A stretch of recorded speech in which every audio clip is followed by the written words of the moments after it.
Ancora un buongiorno da Telefriuli. Da oggi l'obbligo di Green Pass, già valido per ristoranti al chiuso, per piscine, palestre, per entrare allo stadio, si estende anche al mondo della scuola e ai mezzi di trasporto a lunga percorrenza. Un primo banco di prova sono gli esami di recupero con gli istituti che dovranno verificare se il personale è in regola. In attesa della piattaforma si partirà intanto con i controlli manuali. Intanto sono attese per oggi le manifestazioni No Green Pass che riguarderanno anche le stazioni ferroviarie della nostra regione. Prima di tutto però facciamo il punto su cosa cambia da oggi nel dettaglio.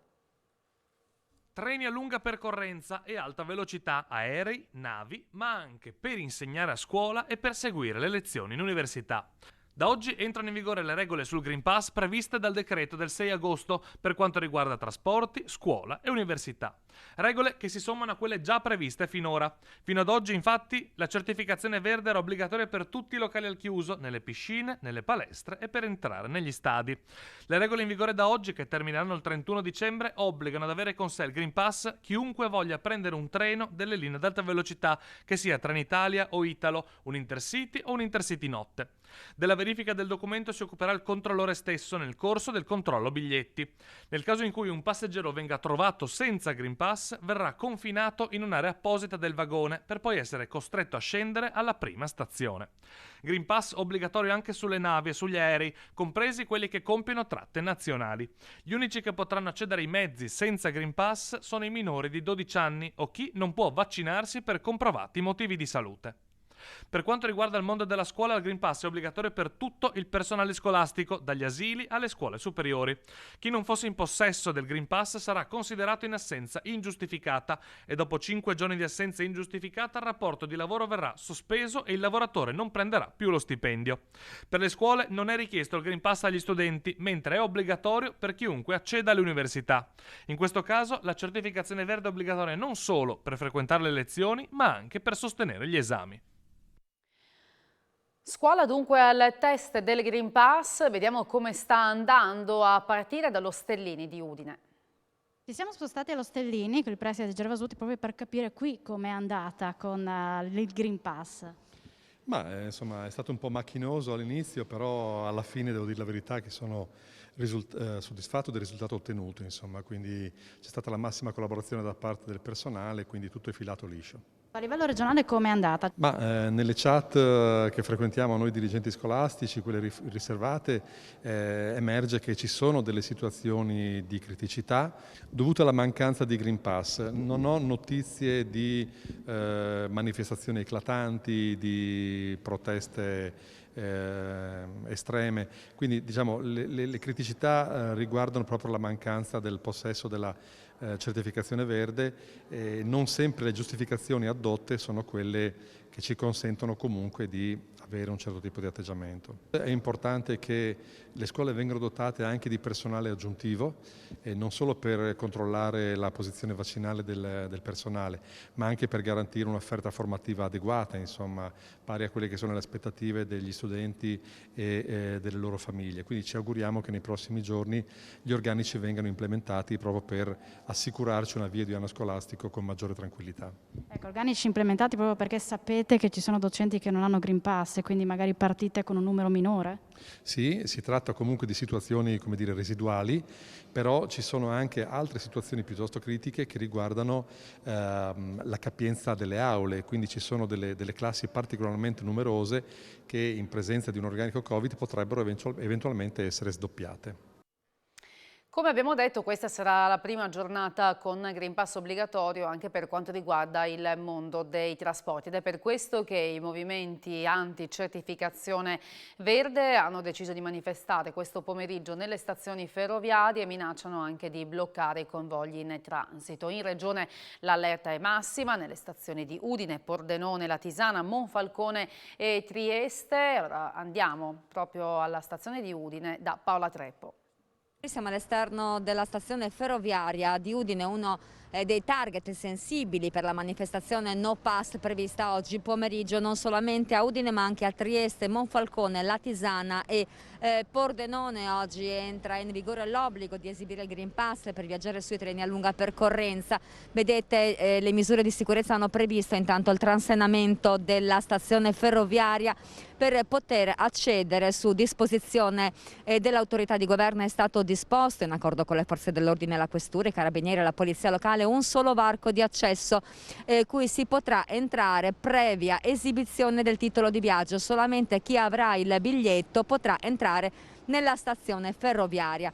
La stazione sarà controllata, li vediamo già dagli agenti della Polizia di Stato, attivata anche la Polizia Postale delle Telecomunicazioni per monitorare sui social eventuali spostamenti da parte dei manifestanti che intendono bloccare soprattutto i treni ad alta velocità. Sappiamo che ce n'è uno in particolare che transiterà nel pomeriggio proveniente da Trieste e fermerà a Monfalcone e Latisana. Latisana è un'altra delle stazioni ferroviarie che sono nel mirino dei no pass, e quindi è alta la tensione e la situazione al momento è tranquilla. Anche l'area aerea sarà controllata dai droni della polizia locale di Udine. Grazie Paola, ora andiamo a Trieste dove c'è Andrea Pierini. In questo momento ovviamente la situazione è tranquilla, tutti i treni a lunga percorrenza sono partiti in orario, non ci sono stati blocchi, non ci sono state manifestazioni, non c'è stato nulla di nulla, ma è giusto anche ricordare che teoricamente le manifestazioni dovrebbero iniziare alle 2:30 con il ritrovo dei partecipanti all'esterno delle stazioni per poi l'accesso intorno alle 15.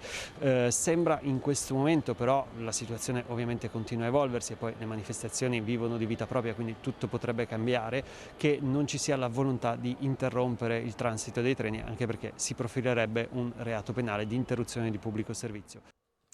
Tornando a parlare di scuola, è arrivato il via libera ieri dalla conferenza Stato-Regioni per i test salivari agli studenti delle primarie e delle secondarie di primo grado. La priorità, ha detto il presidente del Friuli Venezia Giulia e della stessa conferenza, Massimiliano Fedriga, è quella di garantire la presenza degli studenti in piena sicurezza, superando definitivamente la didattica a distanza. Nella nostra regione sono previsti 20.000 test salivari al mese, di cui 12.000 messi a disposizione dalla Regione.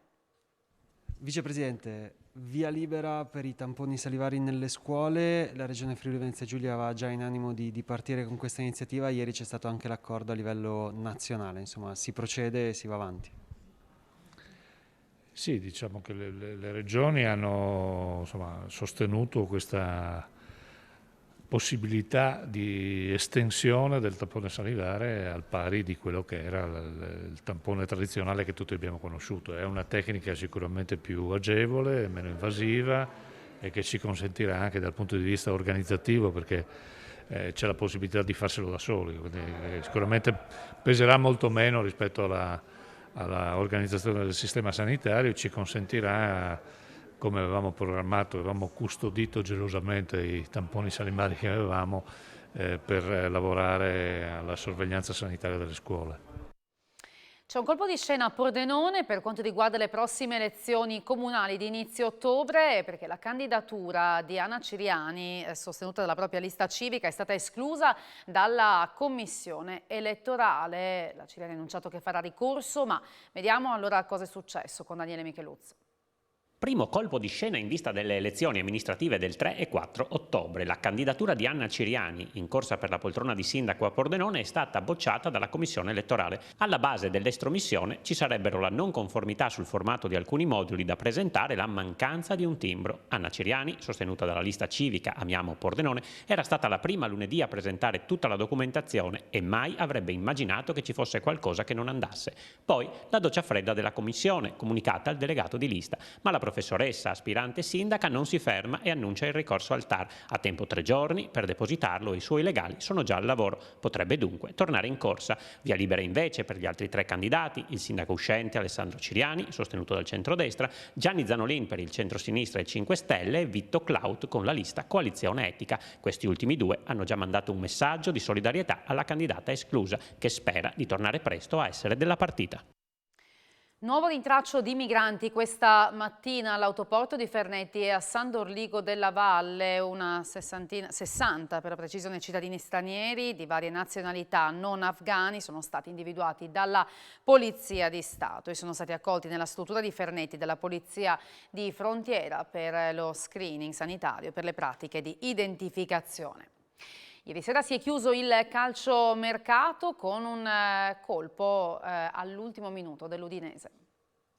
Come un gol in pieno recupero a stravolgere quello che sembrava ormai uno 0-0 acquisito. Alla fine di una giornata tutto sommato piatta, che per l'Udinese aveva portato solo l'approdo di Matos al Perugia e la certezza di poter ancora contare su Larsen, quando ormai le speranze sembravano finite, è arrivato il colpo tanto atteso, quello per l'uomo che possa arricchire concretamente il reparto d'attacco.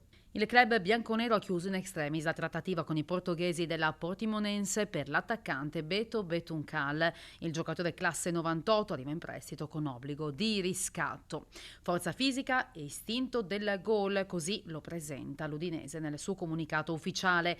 Nato a Lisbona il 31 gennaio del 98 e cresciuto nel settore giovanile del Tires, dove è rimasto fino al 2018, quando viene prelevato dall'Olimpico de Montijo, club in cui si mette subito in evidenza con 21 gol in 35 partite, guadagnandosi la chiamata delle Portimonense nella massima serie. L'esplosione definitiva arriva nella passata stagione, quando segna 11 gol e confeziona 3 assist in 30 presenze totali.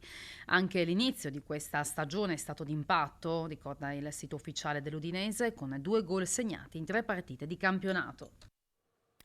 Alle Paralimpiadi in corso a Tokyo sono arrivate 2 medaglie per l'Italia da atleti della nostra regione. Giornata ricca di emozioni per le portacolori regionali alle Paralimpiadi di Tokyo. 2 le medaglie di bronzo conquistate da atlete del Friuli Venezia Giulia a distanza di poche ore. La prima è arrivata all'alba nel tennis tavolo a squadre, con la campionessa di Zoppola Giada Rossi, che dopo la delusione individuale si è riscattata in coppia con Michela Brunelli. Nella classe 1-3 le azzurre si sono fermate per 2-1 nella semifinale contro la Cina, ma nel format 2021 non è prevista la finalina per il terzo posto, quindi il duo italiano conquista una straordinaria medaglia di bronzo che nella gara a squadre mancava da 13 anni.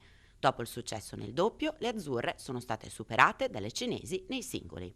L'altro bronzo è arrivato dal ciclismo su strada con la straordinaria debuttante a 5 cerchi Katia Aere. Classe 1971, la campionessa spilimberghese ha tagliato al terzo posto il traguardo della prova individuale, dopo 66 km corsi quasi sempre in solitaria.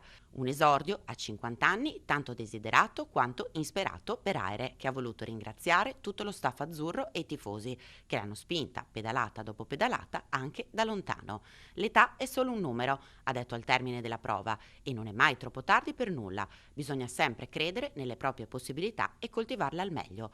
Poi una dedica speciale. Ringrazierò sempre Alex Zanardi, perché anche a merito suo si è imparato ad amare questo sport. Questa medaglia è anche sua. Vi lascio agli approfondimenti di A Voi la Linea. Grazie per aver seguito il nostro telegiornale. Arrivederci.